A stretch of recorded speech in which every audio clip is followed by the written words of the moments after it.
the Cybersecurity and Compliance Podcast with Craig Petronella. Learn about the most current IT security threats in ransomware, phishing, business email compromise, cybercrime tactics, cyber heist schemes, social engineering scams, as well as hints and tips from leading professionals to help you prevent hackers from penetrating your network and dropping ransomware or malware payloads. This podcast will arm you with the best info to defend your network against the latest cyber crimes. Don't forget to like and subscribe. And now, here's your host, Craig Petronella. Hey guys, welcome to a new episode. Got Blake Ray. Merry Christmas. Merry Christmas. Right around the corner. Isn't it like 6 days, 4 days, 5 days, depending on which one you start with? Yeah, but I know most of the listeners are probably checked out already. Oh yeah, for sure. Yeah, it's hard. It's hard coming into the holidays because you're thinking about wrapping Christmas presents and gifting Christmas presents and traveling. It's just Yep, absolutely. All right, so you want to start with some news? Yeah. I'll let you start, and then I'll talk about which ones I thought were pretty interesting. Okay. Well, I'll talk about just some headlines first, and then we'll see what kind of is interesting. So on there's a FBI that has disrupted the Black Hat ransomware group, which is great. They created a decryption tool, and they're releasing it for free for those that have gotten infected with the Black Cat ransomware. So that's big. Basically what that means is if you've gotten infected with that ransomware strain, you can then inoculate with that decryption tool without paying the ransom. There's a data breach, Xfinity disclosed, affecting over 35 million people. There was critical infrastructure affecting Iran's gas stations, where speculation is that Israel launched the attack and disruption. Again, speculation, don't have any evidence of it, just reading headlines and disclosing. I know Microsoft came out with a big update for Windows 11, which is free on Patch Tuesday. That was released. There was an IT manager that got fired from a high school, got upset and retaliated by deleting 1,200 Apple ID school accounts. So we can talk about sanction policies and what to do when an employee is terminated and how to handle that without having risks like that to your organization. We could talk about security awareness training and how Pushback. the pushback and just lack of interest around actually taking and doing the training and the drills, and basically, what are some new approaches and tactics that organizations can leverage to better instill that into their culture, because obviously training is still essential. It's not going away. I mean, as long as we have the human element that holds keys to the castle, you can be tricked, fished, smished, you name it. Let's start there. I found it to be interesting about the Apple Watch recall. Did you, or the Apple Watch is being they're no longer selling Apple Watches? Did you I did not hear that. No, what is that? Yeah, so this one apparently Apple took the patent for some of their EKG reading sensor technology. They stole, or I don't want to, from what I read, from my understanding, they used some technology that was patented, and now they're having to rip the Apple Watches off the shelves. And so they're not going to sell these Apple Watches anymore until they get fixed. Wow. I'm not sure if it's all the Apple Watches. I know for sure it's the Apple Watch, I think Series 9, and then the Apple Watch Ultra 2 for sure. Yeah, so this is Um, I'm just kind of following along with you. It says Apple makes surprise decision to pause some watch sales before Christmas over a patent dispute. So that's what you're talking about there. yep. Yep. So That one's disagreement gonna. between Apple and Massimo over blood oxygen feature. So apparently there's some That's patent infringement politics happening. That's kind of just I guess an off tangent kind of thing. Companies obviously pay a lot of money to secure a patent. And I'm not a lawyer, but as far as I understand it, the whole point of a patent is to beat out your competition so you can have this, new methodology or way of doing things, whatever it is you want to protect. But what's interesting to me is that if you apply for the patent, you have to disclose exactly how it works with drawings and explanation and basically the whole blueprint of the whole thing.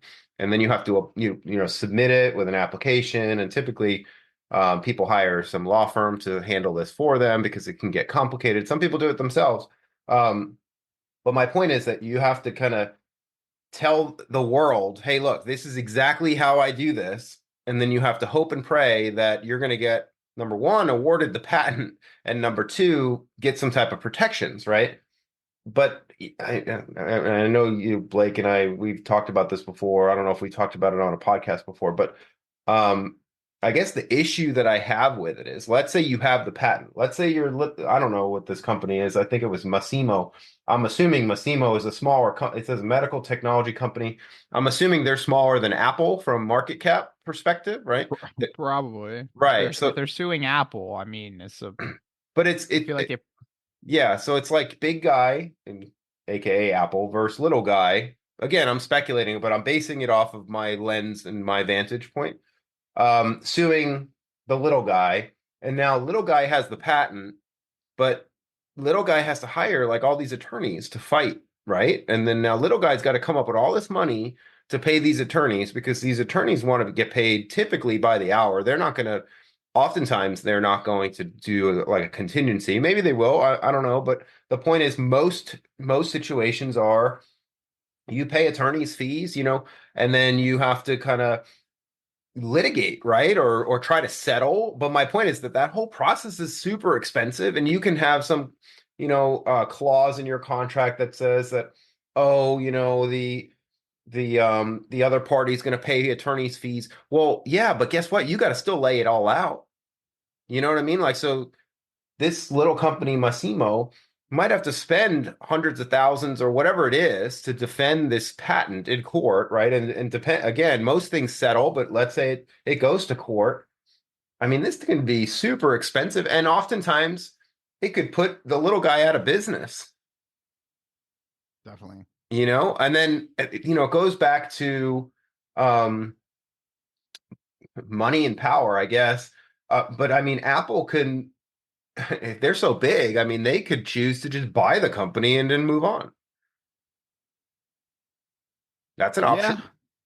Yeah. I mean, I guess patents are in place to protect the IP of said company. So if somebody infringes on your patent, I mean, it should be a pretty cut and dry case about. Yeah, but I guess my Hey, point is that companies like Massimo, again, I'm speculating, I don't know anything about them other than what I'm reading here.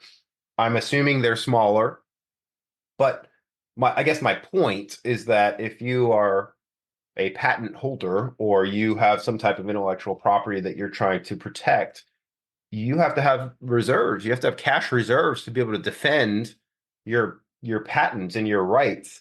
There's a partner of ours. I won't name who they are, but they developed the two-factor authentication and out-of-band authentication technology. So they're in my opinion, they're little. Well, they're not super little. They grew obviously, but they're still little compared to like a company like Apple. Well, in their context, they had an issue that was very similar to this, where they have millions of users that use their technology, but they got sued by, or actually no, they sued the big guy. They were the ones that found, hey, look, this big company like Apple stole our tech. They sued them and they actually won. So this was like a good story that happened. And then what in talking to the founders and the patent holders, what happened was, since they have, I think, like 6 different patents, like powerful patents like this, they ended up having to hire and build their own legal team. So they have like a legal team of lawyers that basically that's what they do. That's their job, is to defend all their patents. So they have cash reserves and they have legal power basically, and that's what they do. So they research, develop, build, protect patents, and that's their model. That has become part of their business model. So anyway, I know I went on a tangent, but that's very interesting to me. Yeah. I guess we'll see what happens. I guess here's your chance to get your Apple Watches while they're still out. Keep them Yeah. boxed up and, see what happens in a few years. Wouldn't it be crazy if they, I don't know if this would happen again, speculation, but if they lost and they had to recall all the Apple Watches that people have or something like that? Like the Teslas? Oh yeah, that's another big one that we should talk about. So what happened with the Teslas? Apparently there was some lawsuit, or I don't know, but apparently there's been a lot of fatal accidents from the autopilot feature for Tesla. Like I saw Mm-hmm. one video of a car that stopped in like a underground tunnel and it caused like an 8 car pileup, the auto driving feature. So apparently the DOT like um recalled all the Teslas with this certain auto driving. I think it's the full auto driving capability, isn't it? Isn't it the full Right. I autonomous? think It's like the yeah, $10,000 upgrade or something. I think that's right. But from my memory, it was over 3 million Teslas So that were what's affected. kind of ironic and funny, somewhat funny to me anyway. So I don't know if you watch Netflix, but Netflix put out a new movie. It looks like October 2nd. It's called Leave the World Behind. Have you ever heard of it? No. So it's Jennifer Rock or I saw the trailer for that where like the Teslas just start crashing into each other. yeah. So Julia Roberts is in it, and I don't want to spoil it, but in my opinion, it's not a very good movie. It's good. But Ah, I I kind of see where they're going with it. So basically, again, I won't spoil the whole movie, but when you talked about the Tesla thing, it reminded me there's a scene in the movie where, I so saw that. basically, I'll tell you the short version of the movie. The movie is about a cyber attack. Okay. It's about a massive cyber attack that kind of or does hit America kind of like 9/11, only like a modern version where there's no internet, there's nothing electronic that works. It's almost like an EMP. Nobody knows what's going on. Nobody can listen to the radio or watch the TV. There's no internet. So everything's kind of like shut down, right? So that's kind of the main kind of focal point of the movie. But there's a scene in the movie that has all the Teslas, and they're brand new Teslas, and they're driving at high speed and crashing. So there's like a section of road that you have to drive through to get out. It's like a suburb of New York City or something. So all these people are panicking. So they're trying to figure out how, how do they get out of there? And you see these cars just zooming and crashing nonstop into one another. And they're all Teslas. They're all brand new, and they all have the $10,000 full autonomous upgrade. so, so anyway, I know that's a really random left field tangent, but you brought up Tesla, and I just watched that movie the other night with my wife. And in my opinion, I did not think it was very good at all. It was actually I thought it was pretty bad, but I think I guess what I'm trying to say is I see what the directors and the producers were trying to do. They were trying to paint the picture of mass chaos and what would really happen, like if that happened. I get that, and I applaud that. I just think the delivery could have been done a whole lot better, in my opinion, and the movie could have had more depth to it. But anyway, it was a good try in my opinion. Might be worth a I was watch gonna if watch it. yeah, if you're bored or something. I mean, anyway. So I was literally gonna show the trailer to my wife and see if we could watch it. yeah, I mean, watch it. I mean, I'm not like I said, I mean, you might love it. I did not really like it that much. But it does give you a different perspective, right? And I think that's kind of the point. The point is like, what would your life be like if you couldn't do this? You couldn't listen to a podcast. You couldn't make a podcast. You couldn't go on the internet to check your news. You couldn't use your Apple Watch. You couldn't use your Yeah. iPhone. What would happen if none of this stuff worked? And that's really what the movie's talking about, and trying to highlight and relive that, you know, yeah. So I'll leave it there. I don't want to spoil anything. Yeah, I think that I just saw, because I guess they were teasing it with that one scene you're talking about of just the Tesla is just boom boom like crashing into each other. And then like she looks at the window and she sees like all like self-driving capability or whatever, and then she's like, "Get out of here!" Like, Yeah. Um and I haven't seen a Julia Roberts movie in a really long time. Like, so it seems like she's been busy. I think the last Julia Roberts movie I saw was like one of the Oceans movies. Oh, right. Yeah, I haven't seen her act in a while, Well, but if you do watch it with your wife, I'm I'd going be to. curious to I've see decided. hear your opinion on it. Um, I so, I'm yeah. kind of protesting Netflix right now because they changed their fees again. So I'm like, Well, that's kind of but what they do, right? I mean, yeah. Spectrum, all of them have changed it. You know, I remember Spectrum coming out with what's called the signature package. And Spectrum, for those that are listening, is kind of like Charter Communications or Verizon, internet, internet and cable TV provider, right? Well, anyway, years ago they came out with what's called the signature package, and it was $249.99, and it basically gave you everything. You got internet, and you got a bundle. You also got a phone line bundled with the package, and that's it. It was basically like your pass, right? Well, slowly over the years, now it has crept up to it's over $329 now or something. Every time I have the plan and I'm about to cancel it because it's just gotten ridiculous. And every month it's like small increments of increase.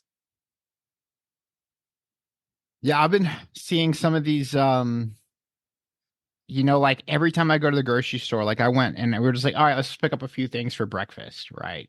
You know. Of course, we picked up a few things that ran out. It's like $100 later, and I've been watching these. There's this group of people that have been like keeping receipts from like 2008, 2010, 2015, like 2020, 2023 now. And like, they're like, this is, the same shopping list, at the same store. And it's like, it's insane to see how much groceries are going up. How Like the much they've cost of gone living up, is you go. mean? Yeah, how much they've Yeah. gone up. Yeah.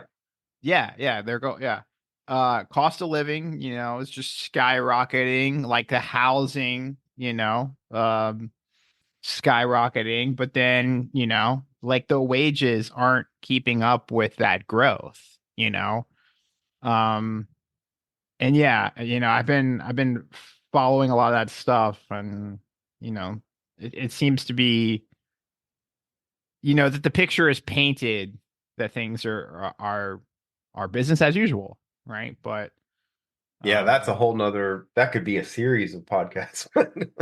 yeah, yeah, Well, I yeah. think how do I segue into that? So I think what you're realizing is that there's the news that says, oh, we're not in a recession, and oh, everything's great, and look, inflation went down, and then interest Stock rates market are, went up. yeah, stock market gets pumped and goes up, and everybody's great, and interest rates are at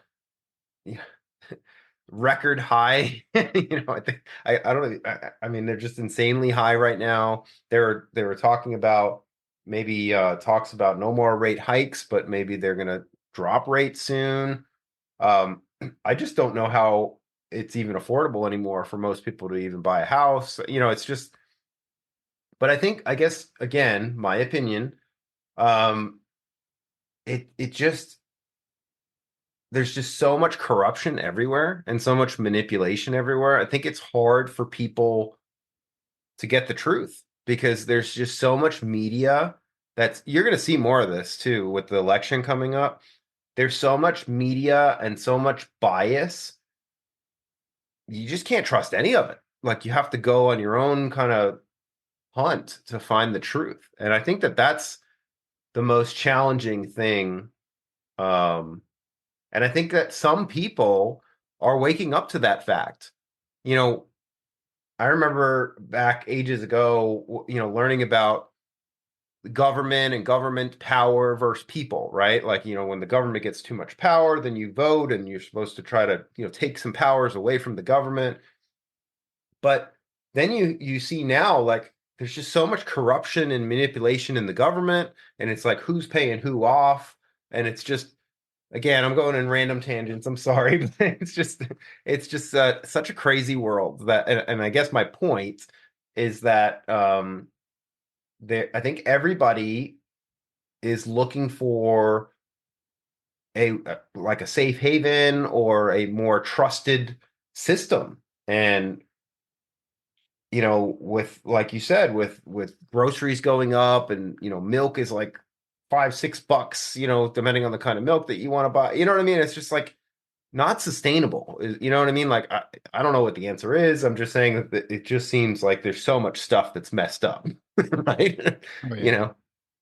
But yeah, and then we try to be the good guys and do really good at what we do, and nobody wants to pay for what we offer. It's like, we don't need that. Like yesterday, we get a note saying that, oh, we're not going to do a pen test for 2024. And I just shake my head because, I mean, it's like, I don't make up the news. I mean, yeah, the news might be manipulated, but the point is that these things are really happening. People are really getting infected. People are really getting extorted, and hackers are, rampant. So it's like, how could you not test? I don't know. I mean, obviously I know who the company is, and I was looking at and thinking in my mind when I saw that email that went out, I was like, they're such a huge company and they have their fingers in a specific industry, hands all over it, and they probably have a lot of important data, right? I would say they do. Yeah. Important IP, for their clients. I mean, they're doing amazing work, but But it goes back to what you were saying, like, about the training. It goes back to that.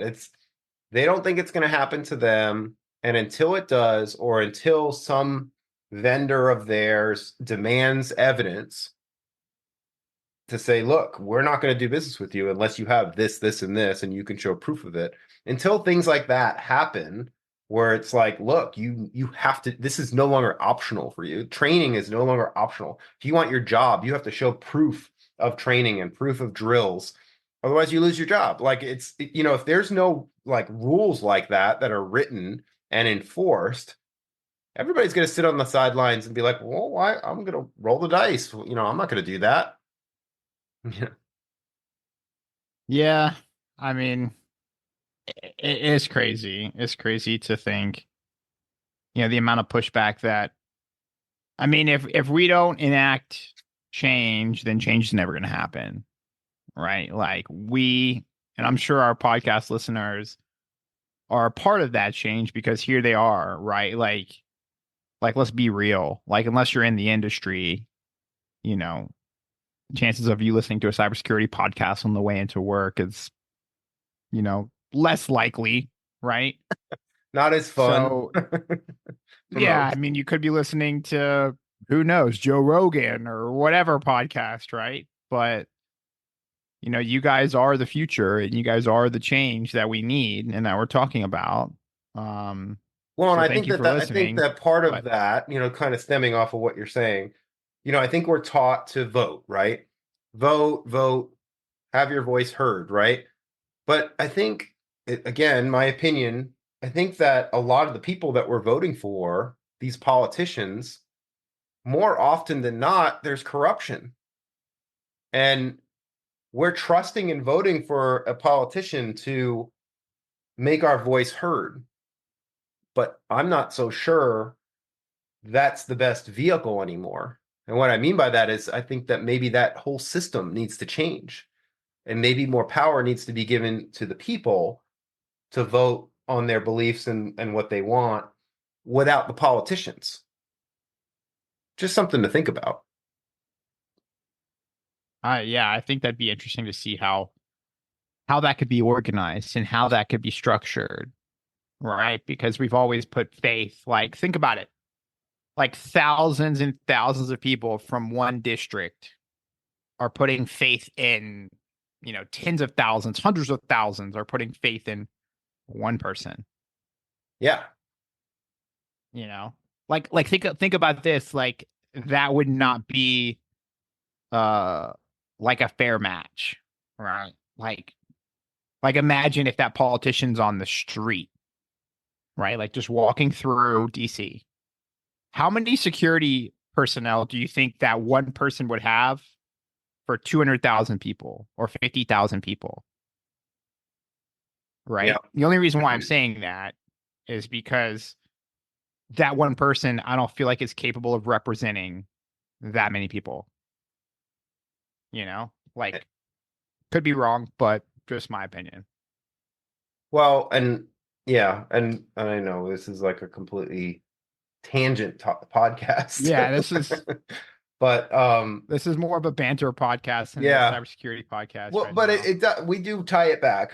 So Yeah. so one thing I want to show you, hold on, I don't know if you've ever.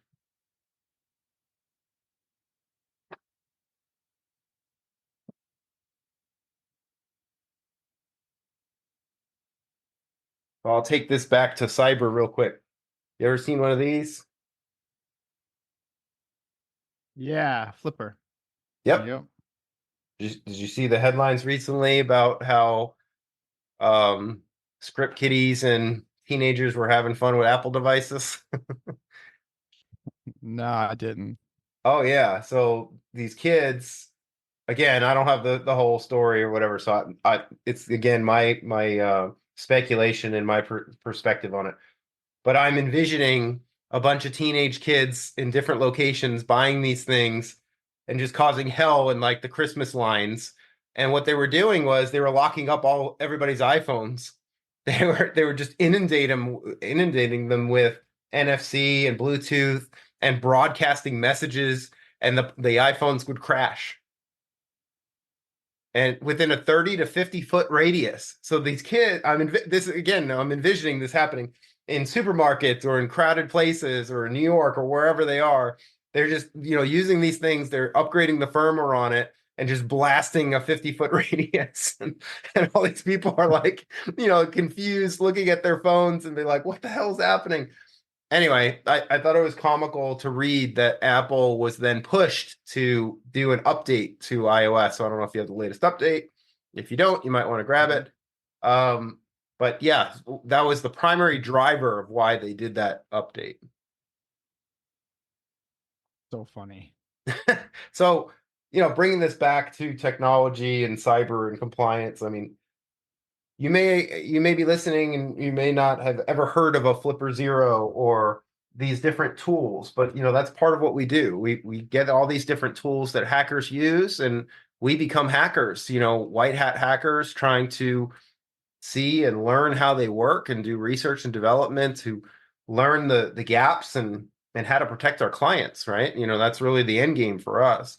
But I thought that was pretty interesting to read the other on another news highlight there. What else did we find? We found some biometrics with retina scanning and talk about how certain governments and entities are trying to almost like enhance KYC or know your customer type stuff. I saw a headline or actually a news article yesterday.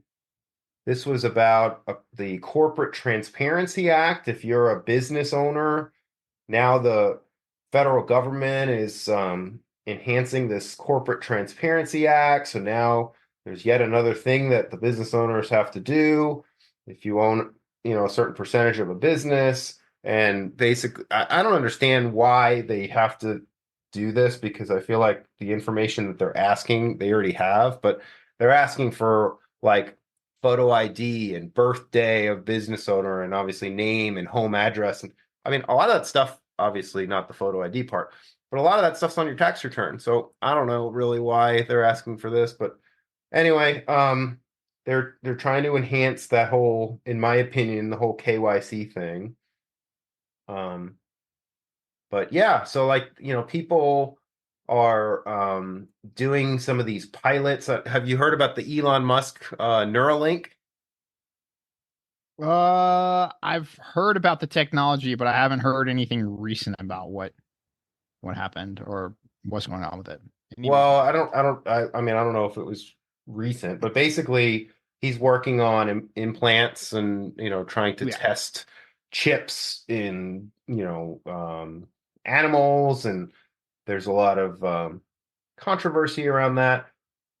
Basically, essentially creating cyborgs is what it is, right? In a nutshell. I heard that something he was testing. I don't know. I heard something started happening with those chips that they were implanting. Did you hear about that? I didn't. Something like. Let me see if I can pull it up. But I heard something about like, obviously safety, right? Yeah, I haven't seen anything. I haven't looked it up like you recently, but anyway. So they're starting human trials. I did see that. I did see that certain number of people have signed up to do it. But then I heard something about like, maybe, I mean, I don't know. I don't want to, again, I'm not here to spread misinformation, but I heard something about safety. Right. Yeah, it's the same.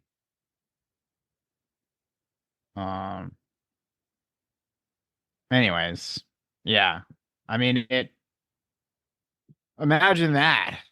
Like, imagine everybody having these Neuralinks, and then, if you want to learn another language, or, if you want to become an expert on cybersecurity or IT, just, download that information, into your little chip. I don't know how that would work, but I mean, I guess where my brain goes is most companies can't even get their cyber and compliance right. How could you trust a company to get that right? And then what if a hacker, God forbid, gets control of that?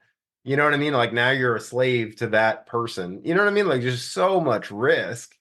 And I don't know, like again, bringing this back full circle. I mean, people have done the whole 23 and me thing with, or ancestry with DNA, and submitting and again trusting these companies to keep that secure, and then there's a breach. So I hate to be the downer, but it's almost like you have to assume the worst. It's like if you ever choose to sign up for something like this, assume that it's going to be breached one day, right? And then I mean, I don't know, I fear that if you do all those things, and like you do the DNA thing, and then you do the Neuralink thing, I mean, it gets to the point where it's like, how do you prove you're you? It's like, you know what I mean? Like if all this information is out there, it becomes increasingly more difficult, and especially in the wrong hands. I mean, think identity theft. They're going to have all this information at their fingertips. It's just, I don't know. It's really scary to me. But bringing this back, I guess, full circle from a cyber and compliance perspective, I mean, again, I bring this up several times. I think we're in a trustless world. I think we have to think differently. In my opinion, these tests, these trainings, these drills, they're not optional. If you want to have that mindset, you really shouldn't be using the technology in the first place. In my opinion, a lot of technology and software, they're tools. They're tools to make your life easier or your job easier or to maybe gain a competitive edge. But with those tools come great risks and responsibility. And part of that responsibility is your own training of how to properly use the tools, how to make sure that you don't get cut, or in this case, hacked. So certain tools can be manipulated to become a weapon, just like in the real world. You can a pen can be used, for bad situations. So it's just my point is that training shouldn't be optional. Training is mandatory, incorporated into your corporate culture, incorporated into your sanction policies and your procedures, and enforce it. Don't make it optional. The drills, the tests, it's only going to make you better and stronger. It's only going to increase your maturity level as we progress into, new CMMC mandates and new regulations. These companies are going to demand evidence. So it's not just going to be you checking a box saying, oh, yeah, we did that. Yeah, sure, we did. And then when they call your bluff and they say, well, show me the proof, at least the smart listeners will be the ones that actually have the proof. But I think that truthfully is why CMMC has kind of or is starting to become law. The government realized that, hey, too many people were checking boxes and lying, so now they're raising the bar, right? So we need more, in my opinion, we need more enforcement of those types of things to make sure that people can't say, oh, we're just not going to do that. It's just not an option. Kind of like with your car, you have to you have the freedom to not, but you have to get your registration renewed. You have to show in certain states, at least where I live, you have to have insurance. You may not have to have the most expensive insurance, but the point is you have to have insurance and you have to show proof of it. And if you don't, and you get pulled over, you not only can you get fined, but you might get arrested, depending on, how bad the infraction is. I think that it has to, the enforcement side, they need to raise the bar for a lot of different industries. 100%. I mean, we're at a turning point right now, not only in, we talked very briefly about politics and economics today, and of course now cybersecurity. Like, it seems like everything in our society is on the verge of some huge change, right? Or some tipping point. Cybersecurity's been there for the past 5-10 years, but it hasn't tipped over. I'd say it's even been there longer than that. I mean, ever since the birth of the public internet, that you have to have a password, so that could be technically cybersecurity and password hygiene, right? Now, not to say that people didn't use proper hygiene with that, but I'm just saying that, again, it's a tool. Like, if you don't have the training and you don't go through the drills and you do nothing and you use a dumb password like password or password 123, you're just asking to be hacked, or you've been hacked already and you're being naive and not believing it. And, if you want to take back control of the systems and the tools and the things that you use and ensure privacy, and you need to take your cybersecurity and compliance serious. Yep. Look at some healthcare organizations that we work with. Now they're getting increased pressure for SOC reports, and I think that's generally a good thing. Obviously we don't do the SOC audit. We have a partner that does that, but we do the prep work. And the end result, though, I think is a good thing, that it's a tool for a vendor to request of their client proof of maturity and evidence that backs it all up. It's not a simple exercise of, hey, just fill this form out. It's, look, you've done all this. You've had a third party come in and monitor and check all your stuff for a period of time. And that third party is putting their reputation on the line to vouch for you, and if ultimately you get that certificate, I think that's a step in the right direction to raise the bar and ensure that, hey, look, this company is doing maybe not everything right, but doing more than most. And I'm not saying that's the cure-all either. I'm just saying that culturally, I think we need a push to take more action and get off the sidelines. Yeah, we're here. And all you guys need, I think we need to be the change, right? Our listeners are obviously open to this information that we're talking about, and they're open to cybersecurity policies, procedures, and becoming compliant, getting compliant, following security regulations, following laws. Like, here we are, right? But I think the point though is that, we're here to help as a partner for you and a resource. But let's say we packaged everything up in a laptop or whatever, and we put all the security on it and we hand it to you.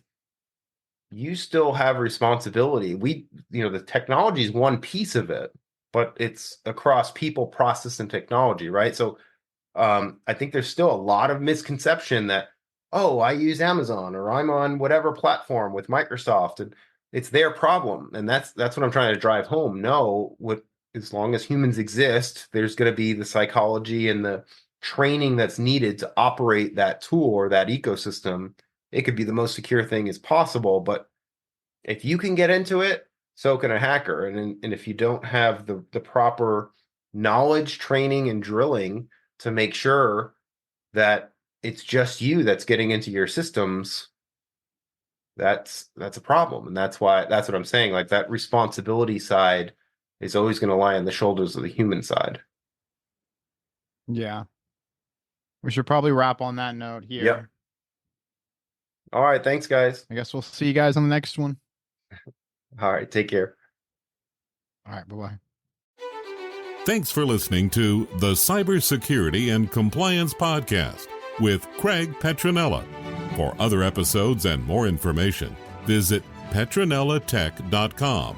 Also visit our other websites, compliancearmor.com and blockchainsecurity.com. Don't forget to like and subscribe. Thanks for listening, and stay secure.